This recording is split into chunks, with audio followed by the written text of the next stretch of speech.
بسم اللہ الرحمن الرحیم۔ وہ انڈین سردار تھا۔ کینیڈا میں اس کے اپنے پرائیویٹ ہسپتال تھے جہاں سے کروڑوں ڈالرز کما رہا ہے، مگر اب وہ اسلام قبول کر چکا ہے اور بہترین مسلمان بن کر دنیا کو اپنے عمل سے اسلام کی دعوت دے رہا ہے۔ اس کی قبول اسلام کی کہانی بڑی دلچسپ ہے۔ وہ بتاتا ہے کہ ہمارا تعلق انڈیا پنجاب کے شہر بٹنڈا سے تھا۔ میرے والدین لوگوں کو سود پر قرض دیتے تھے اور سرجیکل آلات کی امپورٹ ایکسپورٹ کا کام بھی کرتے تھے۔ ہمارے علاقے میں جتنے بھی مسلمان تھے ان میں سے کوئی بھی سود پر قرض نہیں لیتا تھا، یہاں تک کہ میں نے خود لوگوں کو فاقے کی حالت میں دیکھا، بلکہ بھوک سے بلکتے بچوں کو بھی دیکھا، مگر وہ بچوں کی افلاس دیکھ کر بھی صبر کر جاتے، سود پر قرض نہ لیتے تھے۔ میری شدید خواہش تھی کہ کاش کوئی مسلمان بھی ہمارا مقروض ہو۔ میری یہ خواہش ہی رہی، کیونکہ غریب مسلم لوگوں کا ایمان مضبوط تھا اور صرف نام کی حد تک مسلمان لوگوں کے پاس دولت بہت تھی، لہٰذا غریب سود پر قرض لیتے نہ تھے اور مالدار مسلمانوں کو ضرورت نہ تھی۔ البتہ مالدار مسلمانوں کو کبھی کسی غریب مسلم کی مدد کرتے نہیں دیکھا تھا، اس لیے میں پرامید تھا کہ کبھی نہ کبھی میرے دل کی خواہش پوری ہوگی، اور اسی امید کے ساتھ میں زندگی گزارتا رہا، یہاں تک کہ آغاز جوانی میں میری یہ خواہش پوری ہو گئی۔ ایک مسلمان شخص فوت ہوا تو اس کے گھر میں کفن کے لیے بھی پیسے نہ تھے۔ تمام مسلمانوں نے مل جل کر کفن کے پیسے جمع کر لیے تو قبر کی جگہ لینے کے لیے رقم نہ تھی، لہٰذا اس مرحوم مسلمان کی بیٹی چند معزز مسلمانوں کے ساتھ ہماری دہلیز پر آئی اور قرض کا مطالبہ کیا، تو ہم نے اس کو بہت زیادہ سود لگا کر رقم دے دی، جو ظاہر ہے وہ چاہ کر بھی واپس نہ کر سکتی تھی، نہ کر سکی۔ خیر، تجہیز و تکفین کے بعد قرض کی ادائیگی تو دور کی بات، گھر میں روٹی تک کے لالے پڑ گئے۔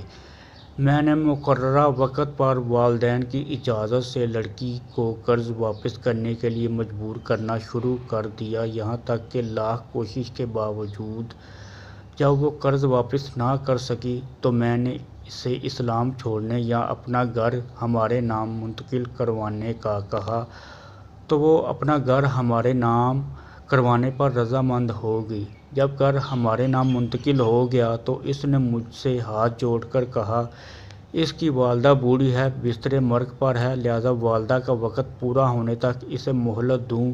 میں نے ایسا کرنے سے معذرت چاہی اور ان سے کہا، آپ کچھ ماہ کا وقت مقرر کر لیں، اتنے وقت کے بعد آپ کو گھر خالی کرنا ہوگا۔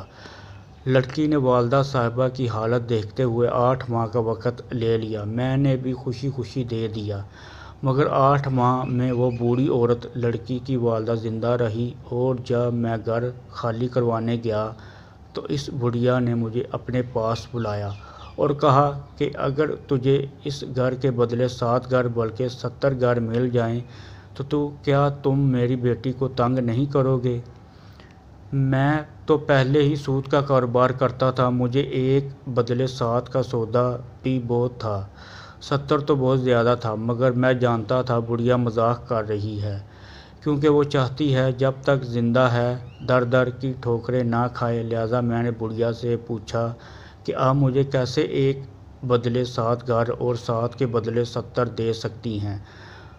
تو بڑھیا نے کہا، میں نہیں، میرا اللہ تعالیٰ دے گا، کیونکہ تو نے اس کی مخلوق اور اس کے نبی کریم صلی اللہ علیہ وآلہ وسلم کی امت پر رحم کرنا ہے، اس کی امت کو دینا ہے، تو اس کا اجر بھی تمہیں اتنا ہی ملے گا۔ میں بڑھیا کی بات سن کر ہنسنے لگا اور کہا کہ اللہ تعالیٰ نے آپ کو کفن تک کے لیے نہیں دیا تو مجھے 1 بدلے 7 گھر کیسے دے گا؟ اس بزرگ خاتون نے حسب صحت و عمر مجھے سختی سے طنز کرنے سے منع کیا اور کہا، محض 5 سال کا وقت دے دو، اگر ایسا نہ ہوا تو میری بیٹی اور یہ 6 سال کا بیٹا دونوں تیرا مذہب قبول کر لیں گے۔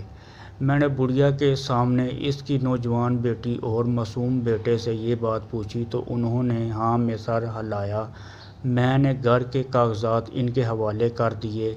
اس کے بعد بڑھیا 1.5 سال زندہ رہی اور مر گئی۔ مرتے وقت اس نے مجھے پاس بلایا اور کہا اللہ تعالیٰ تمہارے کاروبار میں برکت ڈالے، تمہیں ہدایت دے، ساتھ ہی اپنے گھر کو میرے نام پر منتقلی والے کاغذات مجھے واپس دیے اور کہا یہ گھر بیچ کر کاروبار کر لینا، انشاءاللہ چند سالوں میں تم پر رزق کے دروازے کھل جائیں گے۔ میں نے ایسا ہی کیا۔